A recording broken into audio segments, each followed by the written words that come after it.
Jadilah bijak. Jangan terlalu mudah percaya siapapun agar kita tidak mudah merasa kecewa dan menderita. Dalam hidup ini, rasa kepercayaan diri memegang peranan penting. Baik itu dalam keberhasilan sebuah hubungan, kepercayaan diri selalu menjadi fondasi. Kepercayaan dalam konteks ini ialah harapan dan keyakinan. Berhentilah menyalahkan Tuhan. Kita sering beranggapan bahwa penderitaan dan kesengsaraan yang terjadi di dunia ini merupakan bentuk cobaan yang Tuhan berikan kepada diri kita. Bahkan kita juga sering berkata dengan mengatakan, "Tuhan, mengapa Kau izinkan hal ini terjadi? Mengapa orang lain yang hidupnya biasa saja bahkan lebih buruk dari kita lebih diberkati?" Secara tidak langsung itulah tuduhan yang kita lontarkan kepada Tuhan. Kita boleh merasa kecewa karena apa yang telah direncanakan begitu matang tidak berjalan sesuai rencana. Sesuatu yang kita impikan dan usahakan gagal oleh karena sebuah keadaan. Sebagai manusia rasanya wajar bila kita semua merasa marah karenanya. Hidup ini keras. Maka jadilah bijak. Banyak orang yang menderita karena sebahagian dari kita salah dalam memahami dan mengartikan apa yang banyak tertulis di dalam kitab-kitab suci agama. Berhenti menjadi mental pengemis. Karena baik disadari maupun tidak disadari banyak dari kita yang melakukannya. Hampir sepanjang hidup diri kita selalu mengemis dalam doa untuk meminta rejeki dan kekayaan kepada Tuhan di dalam doa kita. Tuhan sudah membekali kita dengan akal dan pikiran serta segala anggota tubuh yang lengkap, terkecuali orang dengan kebutuhan khusus. Maka gunakan semua itu untuk mengejar segala cita-cita yang ingin kita capai.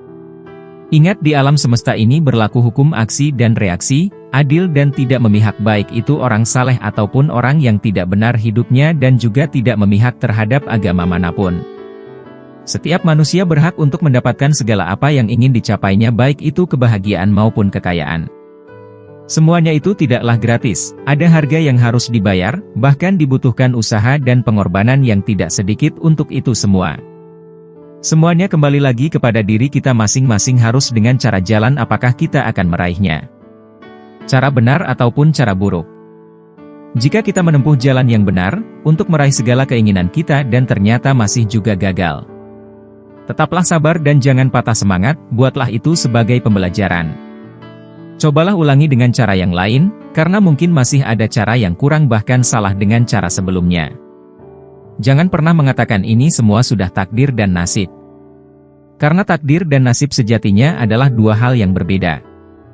Tuhan telah memberikan takdir kepada kita menjadi seorang laki-laki dan perempuan, dan itu sejatinya adalah hal yang tidak dapat kita ubah. Tetapi nasib adalah sesuatu yang dapat kita ubah, yang mana semuanya adalah bagaimana cara kita untuk merubahnya.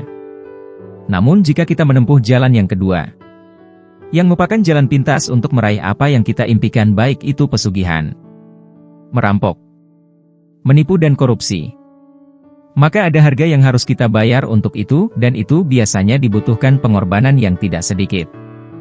Kita tidak bisa menutupi segala kejahatan dan perbuatan kurang baik yang selama ini telah kita lakukan dengan rajin melakukan ibadah, berdoa dan berderma.